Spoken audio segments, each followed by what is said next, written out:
لیکن ایک نہ ایک دن کلمہ کی برکت کی وجہ سے ہمیں جنت ضرور ملے گی۔ تو یہ خیال کریں کہ ہم جب تک زندگی گزاریں اللہ سے دعا کرتے رہیں، اے اللہ ہم جب تک باحیات رہیں، ایمان کے ساتھ زندہ رہیں اور ایمان ہی کی حالت میں ہمارا انتقال ہو۔ تو ہمارا اور آپ کا یہی عقیدہ ہونا چاہیے کہ اللہ ایک ہے، اللہ بے نیاز ہے، اللہ کسی کا محتاج نہیں ہے، اور نہ تو اللہ کسی سے پیدا ہوا ہے اور نہ ہی اللہ کی کوئی اولاد ہے، اللہ کی کوئی اولاد نہیں ہے۔ یہودیوں کا عقیدہ یہ تھا کہ حضرت عزیر علیہ السلام اللہ کے بیٹے ہیں۔ عیسائیوں کا عقیدہ یہ ہے کہ حضرت عیسیٰ علیہ السلام اللہ کے بیٹے ہیں۔ کفار و مشرکین جو عرب کے تھے ان کا عقیدہ یہ تھا کہ فرشتے اللہ کی بیٹیاں ہیں، لیکن جو اہل سنت و جماعت ہیں ان کا عقیدہ یہ ہے کہ اللہ کا نہ تو کوئی بیٹا ہے اور نہ ہی اللہ کی کوئی بیٹی ہے، بلکہ لم یلد ولم یولد، نہ تو اللہ کی کوئی اولاد ہے نہ اللہ کسی اور کی اولاد ہے۔ اللہ کی کوئی اولاد کیوں نہیں ہے؟ اے مسلمانوں، یہ جو عقیدہ بتایا جا رہا ہے اسے اپنے ذہن میں بسا لو، اسے اپنے دل میں بسا لو۔ ہمارا اور آپ کا عقیدہ یہی ہونا چاہیے کہ اللہ کی کوئی اولاد نہیں ہے۔ کیوں نہیں ہے؟ اس لیے کہ انسان اولاد کی تمنا کیوں کرتا ہے؟ انسان اولاد کی خواہش کیوں کرتا ہے؟ اولاد کی خواہش انسان اس لیے کرتا ہے تاکہ جب میں بڑھاپے کے عالم میں پہنچ جاؤں گا، جب میں کمزور ہو جاؤں گا تو یہ میری اولاد بڑھاپے میں میرے کام آئے گی، میرے کمزوری میں یہ میرے کام آئے گی۔ جب میں کمانے کے لائق نہیں رہ جاؤں گا یہ میرے بیٹے اپنے ہاتھوں سے کما کر کے مجھے کھلائیں گے۔ جب میں پینے کے لائق نہیں رہ جاؤں گا میرے بیٹے اپنے ہاتھوں سے پلائیں گے۔ ہم اولاد کی تمنا کیوں کرتے ہیں؟ جب ہم بوڑھے ہو جائیں گے ہمارا کوئی سہارا نہیں رہے گا، یہی اولاد ہمارا سہارا بنے گی، یہی بچہ ہمارا سہارا بنے گا۔ اے مسلمانوں، میں آپ کو یہ عقیدہ بتانا چاہتا ہوں، انسان اسی لیے اولاد چاہتا ہے کہ بڑھاپے میں کام آئے گا، جب میں کمزور ہو جاؤں گا میرا سہارا بنے گا۔ مگر ہمارا عقیدہ تو یہ ہے، ہمارا ایمان تو یہ ہے کہ اللہ کبھی بوڑھا نہیں ہو سکتا ہے، اللہ کبھی کمزور نہیں ہو سکتا ہے۔ ارے اللہ تو کسی کا محتاج بھی نہیں ہو سکتا ہے، بلکہ یہ ساری کائنات اللہ کا محتاج ہوا کرتی ہے، یہ ساری دنیا اللہ کا محتاج ہوا کرتی ہے۔ تو اللہ کسی کا محتاج ہونے سے پاک ہے، اللہ کمزور ہونے سے پاک ہے۔ اسی لیے ہمارا عقیدہ یہ کھل کر کے واضح ہو گیا کہ نہ تو اللہ کا کوئی شریک ہے اور نہ ہی اللہ کی کوئی اولاد ہے۔ تو محترم حضرات، ہمارا اور آپ کا عقیدہ یہ مضبوط ہونا چاہیے کہ اللہ ایک ہے، اس کا کوئی شریک نہیں ہے، اور اسی کے ساتھ ساتھ اللہ کی کوئی اولاد بھی نہیں ہے۔ اور دیکھیں، ہمارا اور آپ کا تو یہ بھی عقیدہ ہونا چاہیے، اگر ہم سے اور آپ سے کوئی پوچھے بتاؤ زمین کو کس نے بنایا، آپ بتائیں زمین کس نے بنایا؟ اپنے آواز نکال کر بتائیں زمین کس نے بنایا؟ اللہ نے بنایا۔ کوئی پوچھے آسمان کس نے بنایا؟ جواب ملے گا اللہ نے بنایا۔ چاند کس نے بنایا؟ اللہ نے بنایا۔ سورج کس نے بنایا؟ اللہ نے بنایا۔ یہ لوح و قلم، عرش و کرسی، یہ جنت و جہنم کو کس نے بنایا؟ اللہ نے بنایا۔ ہمارا اور آپ کا تو یہ عادت ہے، یہ اخلاق ہے کہ ہم اور آپ جب کوئی گھر بناتے ہیں، جب چھت لگاتے ہیں تو چھت لگانے سے پہلے زمین پر ایک ستون لگاتے ہیں، ایک کھمبا لگاتے ہیں تاکہ چھت اسی ستون کے اوپر ٹکی رہے، چھت کا دار و مدار اسی ستون کے اوپر رہے۔ ہم اور آپ کوئی چھت بنواتے ہیں تو نیچے ہم اور آپ ستون ضرور لگوا دیتے ہیں، مگر اللہ کی قدرت کتنی عظیم ہے کہ اللہ نے اتنا بڑا آسمان کا شامیانہ لگایا مگر کہیں بھی آپ کو ستون نہیں ملے گا۔ تو میں پوچھنا چاہتا ہوں بغیر ستون کے آسمان کا چھت کس نے بنایا؟ جواب ملے گا اللہ نے بنایا۔ یہ زمین کا فرش کس نے بچھایا؟ جواب ملے گا اللہ نے بچھایا۔ ہمیں کس نے پیدا کیا؟ اللہ نے پیدا کیا۔ آپ کو کس نے پیدا کیا؟ اللہ نے پیدا کیا۔ فرشتوں کو کس نے بنایا؟ اللہ نے بنایا۔ جنات کو کس نے بنایا؟ اللہ نے بنایا۔ یہ عرش و کرسی کو کس نے بنایا؟ اللہ نے بنایا۔ ہر ایک چیز کو اللہ نے بنایا، پوری کائنات کو اللہ نے بنایا۔ تو مجھے کہنے دیا جائے کہ جس نے کائنات کو بنایا ہے اسے اللہ کہتے ہیں، اور جس کے لیے یہ کائنات بنائی گئی ہے انہیں محمد الرسول اللہ کہتے ہیں۔ محترم حضرات، یہی ہمارا اور آپ کا عقیدہ ہونا چاہیے کہ جس نے یہ کائنات بنایا اسے اللہ کہتے ہیں، اور جس کے لیے یہ کائنات بنائی گئی انہیں محمد الرسول اللہ کہتے ہیں۔ اور محترم حضرات دیکھیں، ہمارا اور آپ کا تو یہ بھی ایمان ہونا چاہیے کہ اس دنیا کا بنانے والا اللہ ہے، اس دنیا کا چلانے والا اللہ ہے۔ ہمارا اور آپ کا یہی عقیدہ ہونا چاہیے۔ اگر کوئی بد مذہب آئے، کوئی بد عقیدہ آئے، کوئی دوسرے مذہب والا انسان آئے اور پوچھے بتاؤ زمین کس نے بنایا، آسمان کس نے بنایا، کائنات کس نے بنایا، تو ہمیں ڈنکے کی چوٹ پہ کہنا چاہیے کہ سنو، کائنات کا بنانے والا بھی اللہ ہے اور کائنات کا چلانے والا بھی اللہ ہے۔ دیکھیں، ایک ایسا فرقہ ہے جنہیں دہریہ کہا جاتا ہے۔ یہ دہریہ کون سا فرقہ ہے؟ دہریہ جو فرقہ ہے اس کا عقیدہ یہ ہے کہ دنیا میں ایک بم دھماکہ ہوا، اور دھماکہ جب ہوا تو یہ دنیا اپنے آپ سے بن گئی اور اپنے آپ سے چل رہی ہے۔ اس دنیا کا کوئی بنانے والا نہیں ہے، دنیا کا کوئی چلانے والا نہیں ہے۔ یہی اس دہریہ فرقہ کا عقیدہ ہے کہ ایک دھماکہ ہوا اور دھماکے سے یہ دنیا بن گئی۔ مگر ان بے عقلوں اور نادانوں کو میں کہنا چاہتا ہوں، ارے او نادان، یہ تو بتا، دھماکے سے، بم سے چیزیں بنتی نہیں ہیں، بلکہ چیزیں برباد ہو جایا کرتی ہیں، چیزیں خراب ہو جایا کرتی ہیں۔ سنیں، یہ دہریہ فرقہ امام اعظم کے زمانے میں نمودار ہوا۔ امام اعظم کے زمانے میں جب یہ فرقہ وجود میں آیا تو اپنے عقیدے کا پرچار کرنے لگا، اور یہ دہریہ فرقہ ڈنکے کی چوٹ پہ کہنے لگا، اے لوگو سنو سنو، اس دنیا میں ایک دھماکہ ہوا، دھماکہ کے بعد یہ دنیا اپنے آپ سے بن گئی ہے، یہ دنیا اپنے آپ سے چل رہی ہے۔ جب یہ اپنے عقیدے کا پرچار کرنے لگا، یہ اپنے مذہب کا پرچار کرنے لگا، امام اعظم تک یہ بات پہنچتی ہے، اے امام اعظم، ایک فرقہ وجود میں آیا ہے، وہ فرقہ یہ کہتا ہے، وہ گروہ یہ کہتا ہے، یہ دنیا اپنے آپ سے بن گئی ہے، یہ دنیا اپنے آپ سے چل رہی ہے۔ اے امام اعظم، آپ جائیے، اس سے مناظرہ کریے اور اپنا مذہب ثابت کریے کہ دنیا اپنے آپ سے نہیں بنی ہے، بلکہ دنیا کا بنانے والا اللہ ہے، دنیا کا چلانے والا اللہ ہے۔ آپ اپنا مذہب جا کر کے ثابت کریے۔ امام اعظم نے فرمایا ٹھیک ہے، اس سے جا کر کے کہہ دو کہ میں یعنی امام اعظم اس سے مقابلہ کریں گے، اس سے مناظرہ کریں گے، اس کو ہرائیں گے اور اپنا مذہب ثابت کریں گے۔ دن متعین ہو جاتا ہے کہ فلاں دن فلاں میدان میں مناظرہ ہوگا، جو مناظرہ جیتے گا اسی کا عقیدہ حق ہوگا، اسی کا مذہب ثابت ہو جائے گا۔ جب اس کا اعلان ہوتا ہے کہ فلاں میدان میں فلاں دن امام اعظم کے درمیان اور دہریہ عالم کے درمیان مناظرہ ہوگا، دہریہ عالم اپنا عقیدہ ثابت کرے گا، امام اعظم اپنا عقیدہ ثابت کریں گے۔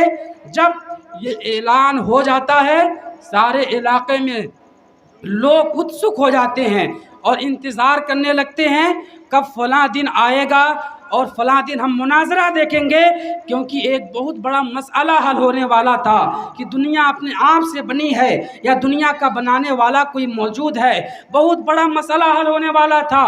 محترم حضرات، مناظرے کا دن آ جاتا ہے۔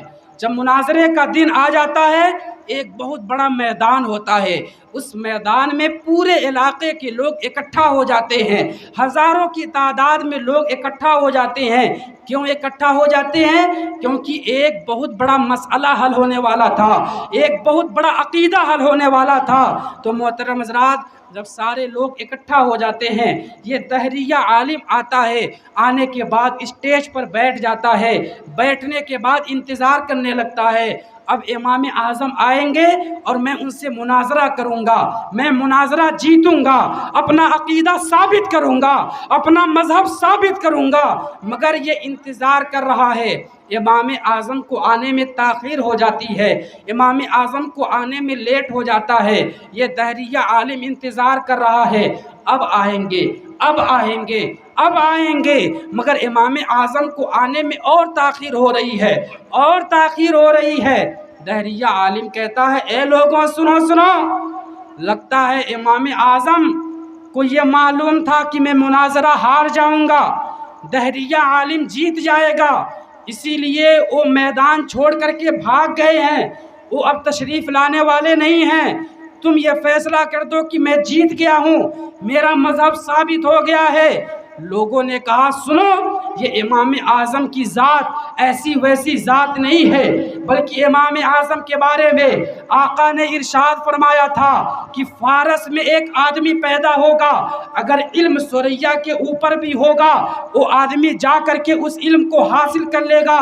وہ فارس کا آدمی کوئی اور نہیں تھا، بلکہ ہمارے اور آپ کے امام اعظم تھے، جنہیں علم کی چٹان کہا جاتا تھا، جنہیں علم کا پہاڑ کہا جاتا تھا۔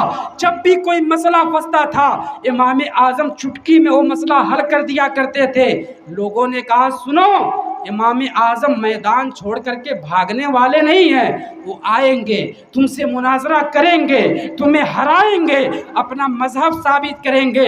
محترم حضرات، اچانک لوگوں نے دیکھا ایک سفید کپڑا پہنے ہوئے، سفید امامہ باندھے ہوئے ایک آدمی تشریف لا رہا ہے۔ لوگوں نے کہا، لگتا ہے یہ امام اعظم تشریف لا رہے ہیں۔ لوگوں نے دیکھا تو واقعی میں وہ امام اعظم رحمۃ اللہ علیہ تھے۔ امام اعظم آتے ہیں، دہریہ عالم کھڑا ہو جاتا ہے، کھڑا ہونے کے بعد کہتا ہے، اے امام اعظم، کیا آپ کو مناظرے کا وقت نہیں معلوم تھا؟ امام اعظم فرماتے ہیں کہ مجھے مناظرے کا وقت اچھی طرح سے معلوم تھا۔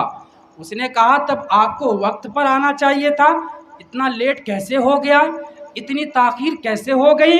امام اعظم نے کہا، سنو، لیٹ ایسے ہو گیا، میرے گھر کے آگے ایک ندی ہے، ندی کو پار کرنے کا صرف ایک ذریعہ ہے، وہ ہے کشتی۔ میں کشتی کا انتظار کر رہا تھا، کوئی کشتی مل جائے گی، میں کشتی میں بیٹھ کر کے ندی پار کروں گا، میں کشتی میں بیٹھ کر کے سمندر پار کروں گا، مجھے کوئی کشتی نظر نہیں آ رہی تھی۔ اے دہریہ عالم، میں انتظار کر رہا تھا، اب کوئی کشتی ملے گی، اب کوئی کشتی ملے گی، مگر کشتی ملنے کا نام نہیں لے رہی تھی۔ میں حیران ہو گیا، میں پریشان ہو گیا، میں دہریہ عالم سے مناظرہ کیسے کروں گا، میں میدان مناظرہ میں کیسے پہنچوں گا؟ میں جب پریشان ہو گیا، میں حیران ہو گیا، میں نے اچانک دیکھا ایک بہت موٹا اور لمبا درخت تھا، وہ درخت اپنے آپ سے کٹ گیا، کٹنے کے بعد وہ درخت زمین پر گرا، گرنے کے بعد میں نے اپنی آنکھوں سے دیکھا کہ اس درخت سے اپنے آپ سے پٹرے نکل گئے۔ اپنے آپ سے پٹرا جب بن گیا، میں نے دیکھا کہ وہ پٹرے آپس میں جٹ گئے ہیں، وہ پٹرے آپس میں مل گئے ہیں اور کشتی کی شکل اختیار کر لیے ہیں۔ محترم حضرات، امام اعظم کہتے ہیں، اے دہریہ عالم، میں نے دیکھا درخت اپنے آپ سے کٹ گیا، پٹرے اپنے آپ سے نکل گئے، کشتی اپنے آپ سے بن گئی، اور وہ کشتی اپنے آپ سے ندی کے اندر گئی، چلنے لگی۔ چلتے چلتے وہ کشتی میرے پاس آئی، میں کشتی پر بیٹھا، وہ کشتی اپنی آپ سے چلنے لگی، دوسرے کنارے پر مجھے جا کر کے اس کشتی نے وہیں پر وقوف کیا، وہ کشتی وہیں پر رک گئی۔ تب میں کشتی سے نکلا اور میں نے ندی کو پار کیا اور تمہارے پاس میں آیا، اسی لیے لیٹ ہو گیا، اسی لیے تاخیر ہو گئی۔ جب امام اعظم نے اتنی بات کہی تو وہ دہریہ عالم کہتا ہے، اے امام اعظم، کیا آپ کا دماغ خراب ہو گیا ہے؟ آپ اتنے بڑے امام ہیں، کیا آپ پاگل ہو گئے ہیں؟ کیا کوئی پیڑ اپنے آپ سے کٹ سکتا ہے؟ کیا پٹرے اپنے آپ سے نکل سکتے ہیں؟ کیا کوئی کشتی اپنے آپ سے بن سکتی ہے؟ کیا کوئی کشتی اپنے آپ سے چل سکتی ہے؟ ارے کوئی تو پیڑ کا کاٹنے والا ہوگا، کوئی تو پٹرا نکالنے والا ہوگا، کوئی تو کشتی بنانے والا ہوگا، کوئی تو کشتی چلانے والا ہوگا، کیونکہ یہ کشتی اپنے آپ سے نہیں بن سکتی ہے، کشتی اپنے آپ سے نہیں چل سکتی ہے۔ امام اعظم مسکرانے لگے اور مسکرا کر کے آپ نے فرمایا، اے دہری یا عالم، تو خود کہہ رہا ہے یہ کشتی اپنے آپ سے نہیں بن سکتی ہے، یہ پیڑ اپنے آپ سے نہیں کر سکتا ہے، یہ کشتی اپنے آپ سے نہیں چل سکتی ہے۔ ارے جب ایک چھوٹی سی کشتی بغیر بنانے والے کے نہیں بن سکتی ہے، بغیر چلانے والے کے یہ چھوٹی سی کشتی نہیں چل سکتی ہے، تو اتنی بڑی کائنات، اتنی بڑی دنیا یہ بغیر بنانے والے کے کیسے بن سکتی ہے، بغیر چلانے والے کے کیسے چل سکتی ہے؟ ارے نادان سن، اس کائنات کا، اس دنیا کا بنانے والا بھی ہے، اس دنیا کا چلانے والا بھی ہے، اور وہ کوئی اور نہیں ہے بلکہ اسی کو خدا کہا جاتا ہے، اسی کو رب کہا جاتا ہے۔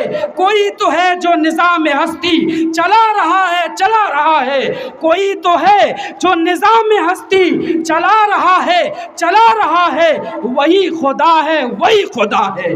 تو محترم حضرات، اس طرح سے امام اعظم نے اپنا مذہب ثابت کیا اور یہ بتایا کہ جب ایک چھوٹی سی کشتی بغیر چلانے والے کے نہیں چل سکتی ہے، بغیر بنانے والے کے نہیں بن سکتی ہے، تو اتنی بڑی کائنات بغیر بنانے والے کے کیسے بن سکتی ہے، بغیر چلانے والے کے کیسے چل سکتی ہے؟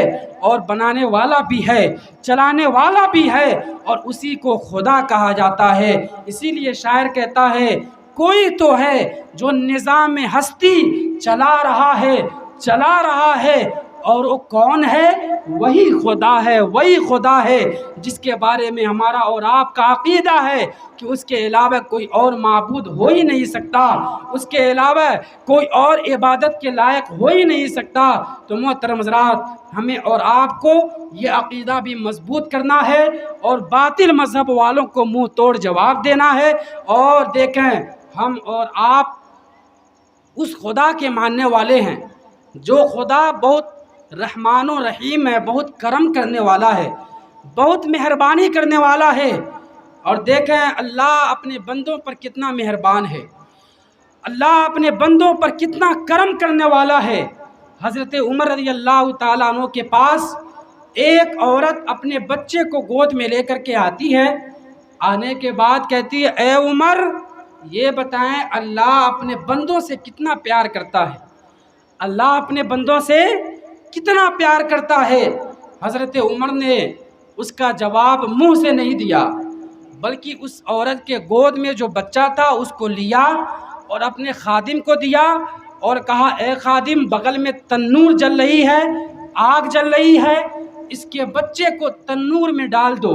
جب عورت نے سنا کہ حضرت عمر کہہ رہے ہیں کہ میرے بچے کو آگ میں ڈال دو، وہ عورت کہتی ہے، اے عمر کیا میں نے سوال پوچھ کر کے کوئی غلط کام کیا ہے؟ آپ میرے بیٹے کو آگ میں کیوں جلا رہے ہیں؟ حضرت عمر کہتے ہیں، خادم میرا حکم ہے اس بچے کو آگ میں ڈال دیا جائے، آگ میں جلا دیا جائے۔ وہ عورت بے چین ہو جاتی ہے، بے قرار ہو جاتی ہے، کہتی ہے، اے عمر آخر میرے بچے کو کیوں جلایا جا رہا ہے؟ میرا یہ اکلوتا بچہ ہے، تنور میں کیوں ڈالا جا رہا ہے؟ حضرت عمر کہتے ہیں، اے خادم میرا حکم ہے اسے آگ میں ڈالا جائے۔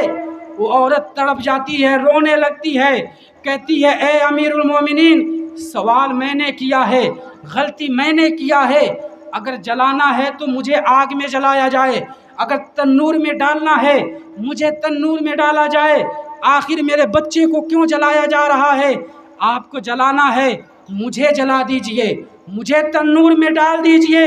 حضرت عمر نے جب اس کی محبت کو دیکھا تو حضرت عمر رضی اللہ تعالیٰ عنہ نے اس بچے کو گود میں لیا، اور گود میں لینے کے بعد اس بچے کو جیسے ہی اس کی ماں کے گود میں دیا، وہ ماں اپنے بچے کو اپنے سینے سے چمٹا لیتی ہے، چمٹانے کے بعد اپنے بیٹے سے پیار کرنے لگتی ہے، اپنے بیٹے کو چومنے اور چاٹنے لگتی ہے، اپنے بیٹے کو بوسہ دینے لگتی ہے، اپنے بیٹے سے بے پناہ پیار کرتی ہے، بے پناہ محبت کرتی ہے۔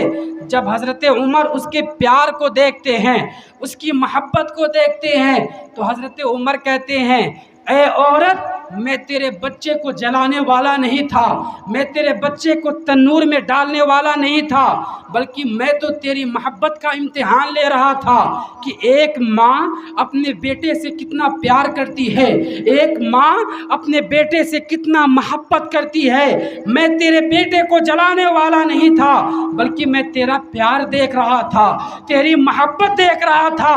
تو پوچھی تھی کہ اللہ اپنے بندوں سے کتنا پیار کرتا ہے، تو سنو اس کا جواب یہ ہے کہ جتنا پیار ایک ماں اپنے بیٹے سے کیا کرتی ہے، اللہ 70 ماؤں سے زیادہ اپنے بندوں سے پیار کیا کرتا ہے، 70 ماؤں سے زیادہ اپنے بندوں سے محبت کیا کرتا ہے۔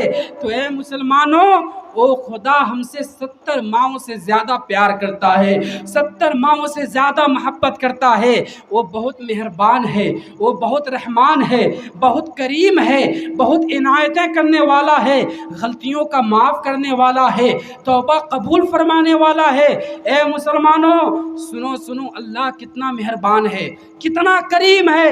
اگر ہم اور آپ کسی کمپنی میں نوکری کریں اور نوکری کرنے کے بعد اگر ہم اور آپ مالک کی بات نہ مانیں، مالک اگر کہے کہ یہ کام کرو اور ہم اور آپ وہ کام نہ کریں، تو بتائیں کیا مالک ہمیں اور آپ کو نوکری پہ رکھے گا؟ نہیں رکھے گا۔ اگر ہم مالک کی بات نہ مانیں، مالک ہمیں نوکری سے نکال دے گا، مالک ہمیں تنخواہ دینا بند کر دے گا، ہمیں کھانا اور پانی دینا بند کر دے گا۔ وہ کہے گا کہ میں ہی اس کو تنخواہ دیتا ہوں، میں ہی اس کے گھر کا خرچ چلاتا ہوں، اور یہ میری بات نہیں مانتا ہے، تو میں اسے تنخواہ کیوں دوں، میں اسے پیسے کیوں دوں، میں اسے نوکری پہ کیوں رکھوں؟ تو یہ دنیا کا رواج ہے۔ اگر ہم کسی کمپنی میں کام کریں، ہم مالک کی بات نہ مانیں، مالک کو ہم گالیاں دیں، تو مالک ہمیں نوکری سے نکال دیتا ہے، ہمیں تنخواہ دینا بند کر دیتا ہے، ہمیں پیسے دینا بند کر دیتا ہے، ہمیں کھانا اور پانی پینا بند کر دیتا ہے، کھانا دینا بند کر دیتا ہے، ہمیں پیسے دینا بند کر دیتا ہے۔ یہ دنیا کا رواج ہے۔ مگر ہم دیکھیں ہمارا خدا کتنا بڑا کریم ہے، کتنا بڑا رحیم ہے، کہ جو بندہ اللہ کو مانتا ہے، اللہ کی عبادت کرتا ہے، اللہ اسے بھی روزی دیتا ہے، اور جو اللہ کو نہیں مانتا ہے، اللہ کا انکار کرتا ہے، اللہ کے آگے سر نہیں جھکاتا ہے، بلکہ کبھی پیڑوں کے آگے سر جھکاتا ہے، کبھی پتھروں کے آگے سر جھکاتا ہے، کبھی آگ کے آگے سر جھکاتا ہے، کبھی چاند کے آگے سر جھکاتا ہے، کبھی سورج کے آگے سر جھکاتا ہے۔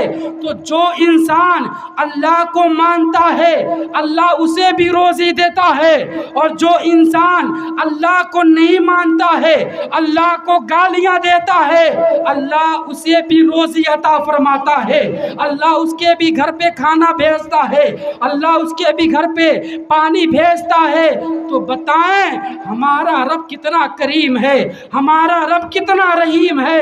اور اے مسلمانوں، آج یہ دوسرا پروگرام ہے، اور آج کے پروگرام میں ایک بات آپ سے کہنا چاہتا ہوں، ایک سبق آپ کو دینا چاہتا ہوں۔ وہ سبق یہ ہے کہ اگر ہم کسی پریشانی میں آ جاتے ہیں، کسی مصیبت میں آ جاتے ہیں، ہم کبھی کسی نیتا کے پاس جاتے ہیں، کبھی پردھان جی کے پاس جائیں گے، کبھی فلاں سیٹھ صاحب کے پاس جائیں گے، کبھی ہم ادھر جاتے ہیں، کبھی ہم ادھر جاتے ہیں۔ اے مسلمانوں، جب بھی تمہیں کوئی پریشانی آ جائے، جب بھی تمہیں کوئی مصیبت آ جائے، تو تمہیں ادھر ادھر جانے کی کوئی ضرورت نہیں ہے، بلکہ اگر تمہیں کسی کی بارگاہ میں جانا ہے تو تم اللہ اللہ کی بارگاہ میں چلے جاؤ، اللہ کی بارگاہ میں جانے کے بعد تم اللہ کی عبادت کرنے لگو، اپنے سروں کو سجدے میں گرا لو، اللہ سے تم دعائیں کرو۔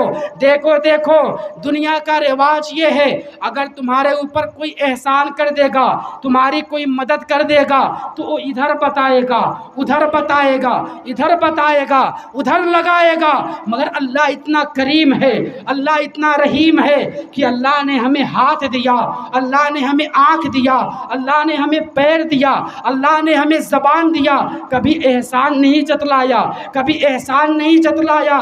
تو اے مسلمانوں، جب بھی کوئی مصیبت آ جائے، جب بھی کوئی پریشانی آ جائے، جب بھی تم کسی تکلیف میں آ جاؤ تو تم اللہ کے آگے سجدہ کرو اور اللہ کی بارگاہ میں اپنی پریشانی کو رکھو، اللہ کی بارگاہ میں اپنی مصیبت کو رکھو۔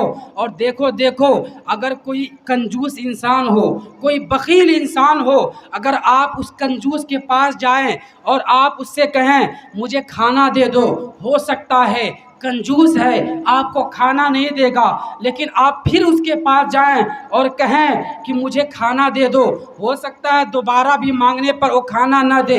آپ تیسری مرتبہ جائیں، آپ اس سے کہیں مجھے بھوک لگی ہے کھانا دے دو، ہو سکتا ہے بہت بڑا کنجوس ہے، مکھی چوس ہے، آپ کو کھانا نہیں دے گا، لیکن اگر آپ دن میں 5 مرتبہ اس کے پاس جائیں اور کہیں بھائی مجھے بھوک لگی ہے، مجھے پیاس لگی ہے، مجھے کھانا دے دو، چاہے جتنا بڑا کنجوس کیوں نہ ہو، چاہے جتنا بڑا بخیل کیوں نہ ہو، اگر آپ اس سے دن میں 5 مرتبہ مانگیں گے وہ کچھ نہ کچھ کھانے کو ضرور دے دے گا، کچھ نہ کچھ پینے کو ضرور دے دے گا۔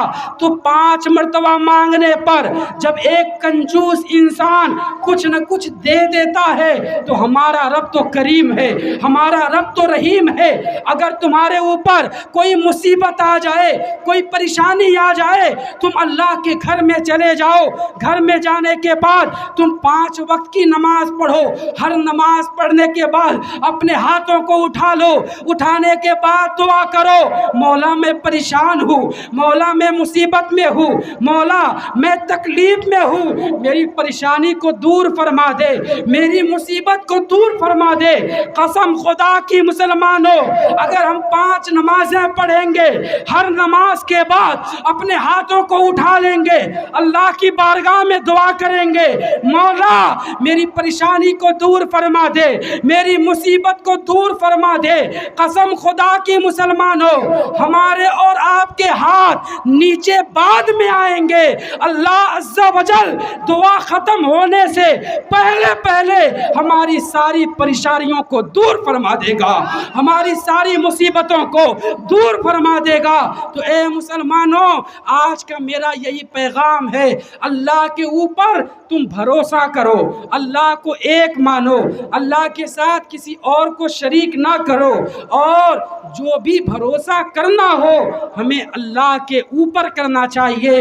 دیکھیں ایک ماں اپنے بیٹے کو کبھی پریشانی میں نہیں دیکھ سکتی ہے، اگر ماں کے سامنے بیٹا پریشانی میں ہو ماں رو دیا کرتی ہے، ماں اپنے بیٹے کو پریشانی میں نہیں دیکھتی ہے۔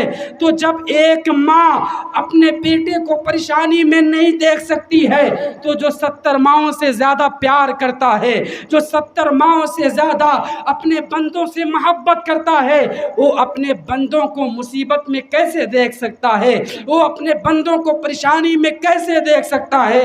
وہ ہماری مدد ضرور کرے گا، وہ ہماری حفاظت ضرور کرے گا، لیکن ضرورت ہے اس بات کی کہ ہم پہلے اس کا نیک بندہ بن کے دکھائیں، اس کا پرہیزگار بندہ بن کے دکھائیں۔ اگر ہم اور آپ اللہ کی مرضی کے مطابق زندگی گزاریں گے تو اللہ ہماری ہر خواہشیں پوری کر دے گا، اللہ ہماری ہر تمنائیں پوری کر دے گا۔ دیکھیں یہ دنیا والے ہمیں صرف ڈرا سکتے ہیں، یہ دنیا والے ہمیں صرف دھمکا دے سکتے ہیں، لیکن جب تک ہمارا رب نہ چاہے، جب تک ہمارا خدا نہ چاہے ہمیں موت نہیں آ سکتی ہے، ہمارے جسم سے ہماری روح نہیں نکل سکتی ہے۔ کیا آپ نے نہیں دیکھا نمرود نے ابراہیم علیہ السلام کو آگ میں ڈالا؟ آگ کا کام کیا ہے؟ آگ کا کام ہے جلانا، آگ کا کام ہے راکھ بنا دینا۔ وہ آگ اتنی خطرناک تھی، اگر پرندہ بھی اس کے اوپر سے گزرتا تھا جل کے راکھ ہو جاتا تھا۔ حضرت ابراہیم علیہ السلام کو آگ میں ڈالا گیا۔ آگ کا کام ہے جلانا، مگر ہمارے اور آپ کے رب نے نہیں چاہا تو آگ نے ابراہیم علیہ السلام کو نہیں جلایا۔ اور آگے آئیں، ابراہیم علیہ السلام نے اپنے بیٹے اسماعیل علیہ السلام کے گردن پر چھری کو چلا دیا، چھری کو چلایا۔ چھری کا کام کیا ہے؟ چھری کا کام ہے کاٹنا۔ ابراہیم علیہ السلام چھری کو پتھر کے اوپر مارتے ہیں، پتھر کے 2 ٹکڑے ہو جاتے ہیں، مگر اسی چھری کو اسماعیل علیہ السلام کی گردن پر چلاتے ہیں۔ چھری کا کام ہے چلانا، مگر ہمارے اور آپ کے رب نے نہیں چلایا، ہمارے اور آپ کے خدا نے نہیں چاہا تو چھری نے حضرت اسماعیل علیہ السلام کے گردن کو نہیں کاٹا، حضرت اسماعیل علیہ السلام کے گردن کو الگ نہیں کیا۔ اور آگے آئیں، یوسف علیہ السلام کے بھائیوں نے یوسف علیہ السلام کو کنویں میں ڈھکیل دیا، کنویں میں پھینک دیا۔ آدمی اگر کنویں میں چلا جائے تو آدمی کچھ دیر کے بعد مر جاتا ہے، ہلاک و برباد ہو جاتا ہے، بے ہوش ہو جاتا ہے، لیکن کئی دن تک یوسف علیہ السلام کنویں میں زندہ رہے، اچھے طریقے سے رہے۔ تو کنویں میں حضرت یوسف علیہ السلام کو کس نے بچایا تھا؟ جواب ملے گا، ہمارے اور آپ کے خدا نے بچایا تھا۔ حضرت یونس علیہ السلام مچھلی کے پیٹ میں 40 دن تک رہے تھے، وہاں پہ نہ تو کھانا تھا، نہ تو پیٹ میں پانی تھا، نہ تو کوئی ہوا تھی۔ کھانے اور پانی کے بغیر انسان کتنے دن تک زندہ رہ سکتا ہے؟ 1 دن، 2 دن، 3 دن، زیادہ سے زیادہ 1 ہفتے تک زندہ رہ سکتا ہے، لیکن یونس علیہ السلام مچھلی کے پیٹ میں 40 دن تک زندہ رہے۔ تو مچھلی کے پیٹ میں یونس علیہ السلام کو زندہ کس نے رکھا تھا؟ جواب ملے گا، ہمارے اور آپ کے خدا نے انہیں زندہ رکھا تھا۔ اور آگے آئیں، فرعون نے حضرت موسیٰ علیہ السلام اور ان کے چاہنے والوں کا پیچھا کیا، پیچھے سے دوڑایا تاکہ ان کو قتل کر دیں، ہلاک کر دیں، تباہ کر دیں۔ حضرت موسیٰ علیہ السلام اپنی قوم کو لے کر کے دریائے نیل کے پاس جاتے ہیں۔ جانے کے بعد آگے دریا ہے، موسیٰ علیہ السلام اللہ کی بارگاہ میں عرض کرتے ہیں، مولا پیچھے سے فرعون آ رہا ہے، کئی ہزار کا لشکر ہے، مولا وہ تو ہماری قوم کو ہلاک کر دے گا، مار ڈالے گا، آگے کوئی راستہ بھی نہیں ہے۔ اللہ نے فرمایا، اے موسیٰ، آپ کے ہاتھ میں جو چھڑی ہے اس چھڑی کو آپ دریائے نیل میں ماریے۔ حضرت موسیٰ علیہ السلام اس چھڑی کو دریائے نیل میں مارتے ہیں، اللہ عز و جل اس دریا میں راستہ بنا دیتا ہے۔ اسی راستے پہ چل کے حضرت موسیٰ علیہ السلام جاتے ہیں، ان کے ماننے والے گزر جاتے ہیں۔ جب گزر جاتے ہیں، فرعون آتا ہے، اس کے ماننے والے آتے ہیں، اس کے چاہنے والے آتے ہیں۔ انہوں نے دیکھا ایک راستہ بنا ہوا ہے، انہوں نے چاہا کہ ہم بھی اسی راستے سے چلیں گے، موسیٰ علیہ السلام کا پیچھا کریں گے، ان کو ہلاک و برباد کر دیں گے۔ لیکن جب اس راستے پہ چلتے ہیں، بیچ دریا میں پہنچتے ہیں، اللہ عز و جل موسیٰ علیہ السلام سے فرماتا ہے، اے موسیٰ اپنی چھڑی کو دوبارہ دریا میں ماریے۔ حضرت موسیٰ علیہ السلام دریا میں مارتے ہیں تو جو راستہ بنا ہوا تھا وہ راستہ ختم ہو جاتا ہے، وہ راستہ نیست و نابود ہو جاتا ہے، اور فرعون اور اس کے ماننے والے سب کے سب دریائے نیل میں ڈوب کر کے مر جاتے ہیں، ہلاک ہو جاتے ہیں۔ میں کہنا چاہتا ہوں، دریائے نیل میں راستہ کس نے بنایا تھا؟ دریائے نیل میں موسیٰ علیہ السلام کو بچانے کے لیے راستہ جس نے بنایا تھا وہ کوئی اور نہیں ہے بلکہ ہمارا اور آپ کا خدا ہے۔ دریائے نیل میں فرعون کو اور اس کے ماننے والوں کو کس نے ڈبویا تھا؟ ڈبو کر کے مارنے والا کوئی اور نہیں ہے، ہمارا اور آپ کا خدا، ہمارا اور آپ کا اللہ ہے۔ اور دیکھیں، یہ جو نمرود ہے یہ پوری کائنات کا بادشاہ تھا، پوری دنیا کا بادشاہ تھا۔ جانتے ہیں اس کی موت کیسے ہوئی؟ اللہ نے ایک لنگڑا مچھر بھیجا، وہ مچھر اس کے ناک کے راستے سے ہوتے ہوئے اس کے دماغ میں پہنچ گیا اور کھلبلی مچانے لگا۔ وہ کہتا تھا، اے لوگو میرے دماغ میں بے چینی ہو رہی ہے، مجھے مارا جائے۔ جب اسے مارا جاتا تھا اسے سکون ملتا تھا، جیسے ہی مارنا بند کیا جاتا تھا تو اس کے اندر جو مچھر تھا وہ مچھر پھر تڑپنے لگتا تھا، وہ مچھر پھر اس کے دماغ کو ادھر تہس نہس کرنا شروع کر دیتا تھا، وہ پھر کہتا تھا اے لوگوں مجھے مارو، اسے جوتے سے مارا جاتا تھا، اسے چپل سے مارا جاتا تھا۔ ایسے ہی وہ مار کھاتے کھاتے ایک مچھر کی وجہ سے وہ ہلاک ہو گیا، مر گیا۔ اتنا بڑا بادشاہ تھا نمرود، پوری دنیا کا بادشاہ تھا، مگر ایک مچھر کے ذریعہ مارا گیا۔ میں آپ سے کہنا چاہتا ہوں اسے مچھر کے ذریعہ کس نے مارا تھا؟ ہمارے اور آپ کے خدا نے مارا تھا، ہمارے اور آپ کے رب نے مارا تھا۔ تو دیکھیں جن جن لوگوں نے ظلم کیا ہے، جن جن لوگوں نے لوگوں کے اوپر ظلم و پہاڑ کے ستم ڈھائے ہیں، ظلم و ستم کے پہاڑ ڈھائے ہیں، جنہوں نے نافرمانی کی ہے، اللہ نے ان کا نام و نشان مٹا دیا ہے، اللہ نے ان کا خاندان مٹا دیا ہے۔ لیکن جو لوگ اللہ والے بن کے زندہ رہے ہیں آج بھی ان کا نام زندہ ہے، اور انشاءاللہ قیامت تک ان کا نام زندہ رہے گا۔ فرعون مر گیا، اس کا کوئی نام لینے والا نہیں ہے، موسیٰ علیہ السلام آج بھی زندہ ہیں، نمرود مر گیا، ابراہیم علیہ السلام آج بھی زندہ ہیں، یزید مر گیا، امام حسین آج بھی زندہ ہیں۔ تو اے مسلمانوں، اگر تم بھی چاہتے ہو تمہارے مرنے کے بعد لوگ تمہارا نام لیں، تمہارا اچھائی کے ساتھ تذکرہ کریں، تو تم اپنی زندگی کو اللہ کی مرضی کے مطابق گزارو۔ تم اللہ کی مرضی کے مطابق اگر زندگی گزارو گے، اللہ تمہاری محبت لوگوں کے دلوں میں ڈال دے گا۔ تم تو دنیا سے چلے جاؤ گے لیکن یہی لوگ ہمارا اور آپ کا ذکر کرتے رہیں گے۔ انہی سب باتوں کے ساتھ میں اپنی گفتگو ختم کرتا ہوں۔ اللہ تعالیٰ کی بارگاہ میں دعا ہے کہ اللہ تعالیٰ ہم سب کے ایمان اور عقیدے کی حفاظت فرمائے۔ جب تک ہم لوگ زندہ رہیں ایمان کی حالت میں زندہ رہیں، اور جب ہمارا خاتمہ ہو تو ایمان کی حالت میں خاتمہ ہو۔ استغفر اللہ ربی من کل ذنب و اتوب الیہ۔ السلام علیکم ورحمۃ اللہ وبرکاتہ۔